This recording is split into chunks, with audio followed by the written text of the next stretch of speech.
Hi, welcome back to the channel. We've finally made a start on the site.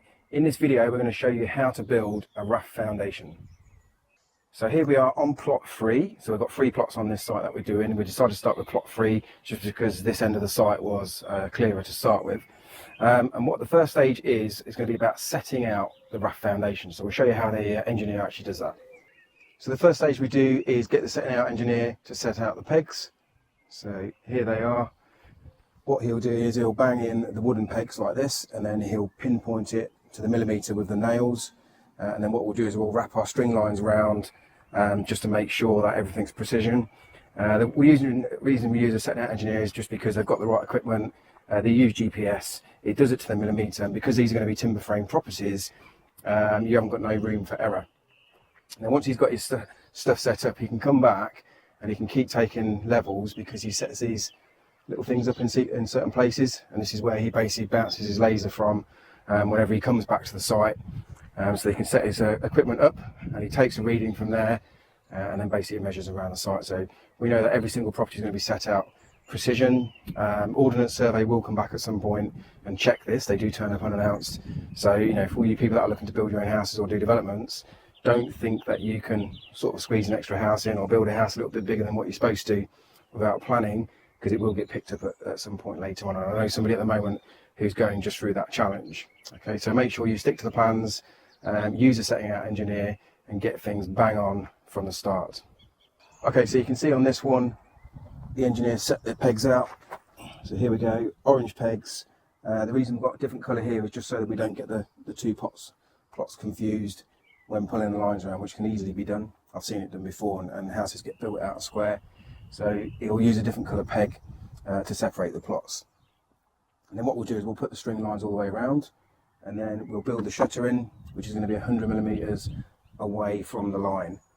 And that's going to be where the toe of the concrete comes to give us enough bearing for the brickwork to sit on.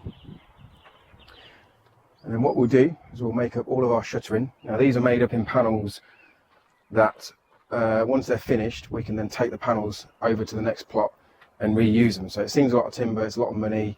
The last thing we want to do is having to start again when we do another raft foundation. We can actually use most of these panels again. We are going to number them because the plot one down there is like a reverse hand.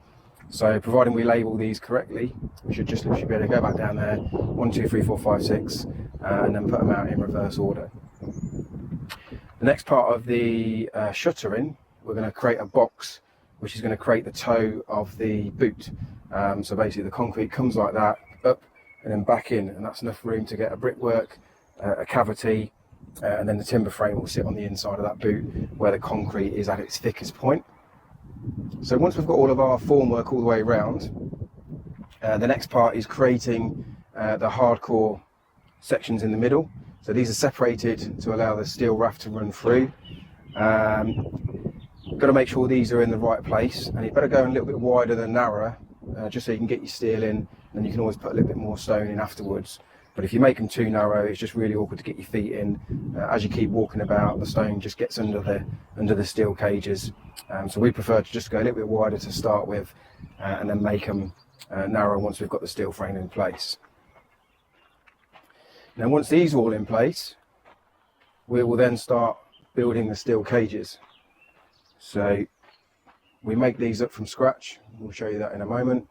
But all these steel frames, we hand make these. They have to be wired together individually. It's not a very quick process. You know, this is quite a big raft, as you can see. It's quite a big raft for a bungalow. But once we've done all the perimeter, we'll then move on to the internal steel cages. So we come over here to start making the cages. What we do is we set some trestles up with some scaffold poles, just to take the weight of the frames. And these are made up from lots of different parts. So these are all your bars that come from a bending schedule, so they're all different lengths. And you have a sheet to follow, so you know exactly what sections to make up. This one is what we call it the handbag, don't we? Just because it looks like a little handbag when it's made up. This is made up from 2 bits of metal that we wire together. And then these are fitted, well, they're going to sit that way in the actual trench, but the way we make them is we make them upside down, and we have to turn them over when we go and install them over there. My son's using the bending wire with the snips. That's the old school way of doing it, like that way. And I use one of these pullers that come off eBay with these wire loops.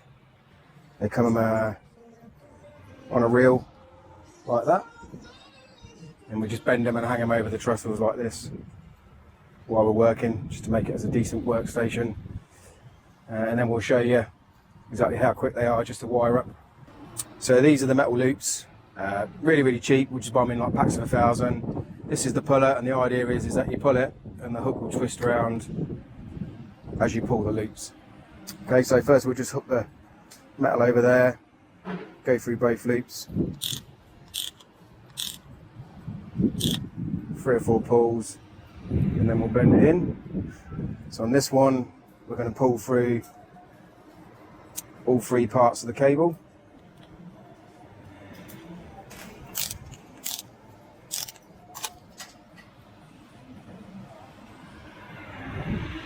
Job done. So when all the steel gets delivered, like I said, there's lots of different lengths, lots of different bars, and then all the rings will come in these bags. And again, they're all labelled. You can see here, this just want to be L1. This one is L3, and they're all different sizes, all in the bags ready to go. And then we use our bending schedule to work out which ones go where in the foundation. And believe it or not, nearly they're all different lengths. They're all cut to size, but all the different cages that we make up end up being different lengths. We've then got all this steel mesh that's going to go on top, so 2 layers of that. That's going to sit on this, which is what's called the chairs. So that's here. So we'll basically bend those round into a circle. They're 3 metre lengths, and then that will allow us to have a space between the 2 layers of mesh. And then the other type we've got, which are pre-made. These are the other sort. So these are just like 1.5 metre lengths, 2 metre lengths, 75mm spacers, and you'll just sit them on top of 1 layer of steel, cable tie them up, then you'll put another layer of mesh on there as well. So here's some of the rings that my son's made up yesterday. So you can see here, this is 2 rings. This is an L1 ring and an L2 ring. And we'll make up loads of these first, as you can see down there. And then when we come to make up the cages, it's just easier to make up 1 cage with all these pre-tied rings. And as soon as we make a cage, we will then take the cage over to the Raft foundation down there, and we'll lay it in, and one of us will be over there just connecting them up, and they're going to sit up on concrete spaces to allow the concrete to continually cap around the whole cage. So we've got to have 50mm clearance of concrete around any steel that's in the Raft.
Now, a lot of people say, why do you have to have a Raft foundation? In this case, it doesn't make sense, but I'll explain that. In this case, it's because we've got these conifers right next to us, and that small willow tree. So it's not a very big tree at the moment, but the way the engineers will see it and building control and the warranty, that at some point, if that's not cut, it could go into a massive tree. And then the willow trees are known for sucking up so much water that can cause a problem with the foundations. You know, when it dries out, if it gets wet, the soil can change and probably cause some damage later on. I personally think it's over the top, but there you go. We have to follow the rules, unfortunately. I mean, on plot 2, which is the middle plot, we're just doing a wide strip foundation, and yet that's right near those big conifers. So, like I say, it doesn't make sense. But at the end of the day, look, every new house has to have a warranty. You've got to get it right. You've got to do it right from day one. And if it's a Raft foundation that's specified in the foundations, then so be it. That's what we've got to do. The next key thing is to make sure that all your drainage is in exactly the right location. So in this case, we've got them all in here, but we will always double check and even triple check before we start layering the whole Raft with mesh foundations. Just the last thing you want to do is get all this concrete in, and something's going to be out by 30, 40, 50 millimeters, and then you start fitting your bathroom stuff and you can't quite get your toilet pan connector in the right place, or the trap's not correct in your showers. So doing your drainage is critical. You've got to get it right 100%. And you can see here what we've done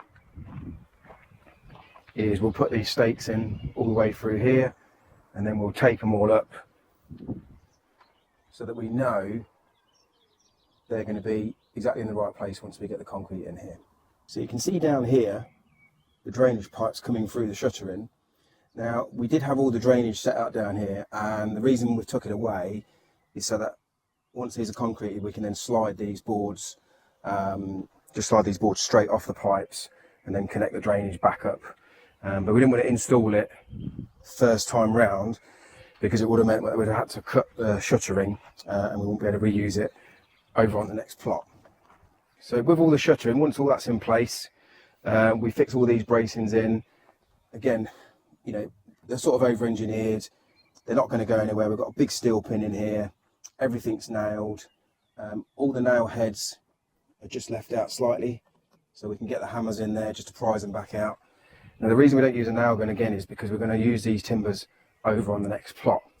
Obviously, it's a bit quicker to go around with a nail gun and pop them all in, but then you're going to damage stuff and split all the wood trying to get all those nails back out, therefore wasting a load of timber. The timber just for this Raft was around about £4 grand. So, the last thing you need to do is spend £8 when you can just spend £4 and reuse it all. The other thing to think about and make sure you don't forget is your water pipe.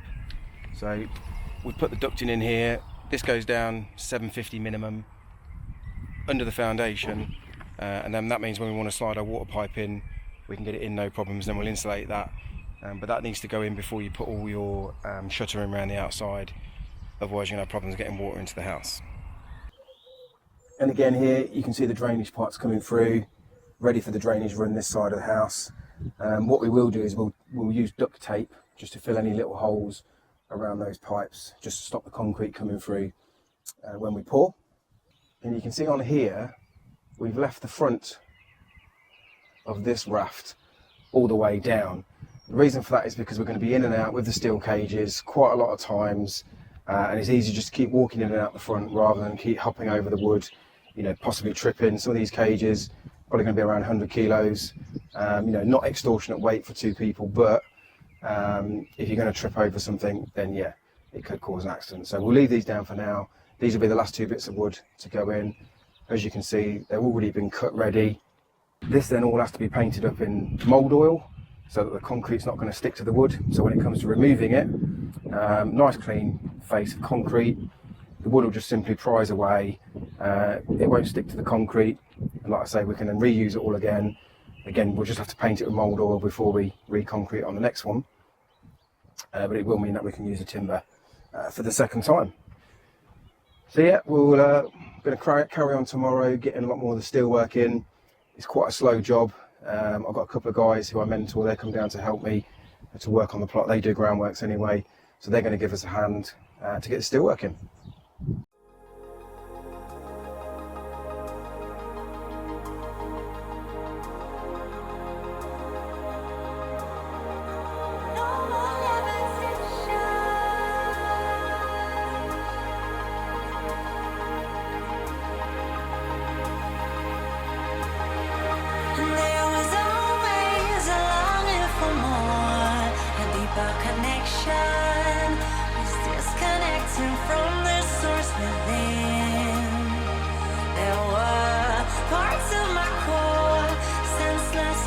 lesson, wisdom hidden locked up in my soul. Oh, now it's the time to realign, reconnecting my foundation, reunite. Oh, I'm digging, got my feet on solid